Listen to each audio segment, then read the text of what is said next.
અમરેલી જિલ્લાના Khambha police station વિસ્તારમાં અલગ અલગ દરોડા દરમિયાન જપ્ત કરવામાં આવેલ વિદેશી દારૂના જથ્થાનો જાહેર નાશ કરવામાં આવ્યો। ધારીના ચલાલા નજીક આવેલી બલાડા ચોકડી પાસેની ખુલ્લી જગ્યામાં અંદાજે ₹59,95,871ની કિંમતની કુલ 12,845 દારૂની બોટલો પર રોડ રોલર ફેરવીને તેનો નષ્ટ કરવામાં આવ્યો। આ કામગીરી દરમિયાન ધારી ડિવિઝનના ASP Jayvir Gadhvi, SDM Jadeja, Khambha PI Sudasama સહિતના ઉચ્ચ અધિકારીઓ અને નશાબંધી વિભાગની ટીમ હાજર રહી હતી।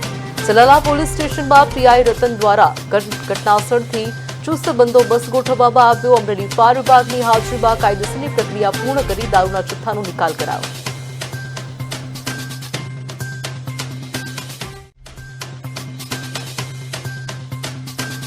आज रोज धारी डिविजन खांभा पोलीस स्टेशन जो प्रोहिबिशन मुद्दामाल है नाशनी कामगीरी राखवामां आवेली छे, जेना माननीय एसडीएम धारी साहेब, खांभा पीआई और जो प्रोहिबिशन अधिकारीओ छे हाजर रहेला छे।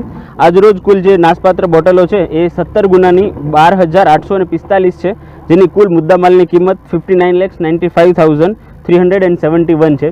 दरेक अधिकारीओनी उपस्थिति में आज बधी बोटलोनो एनो निकाल करवामां आवेलो।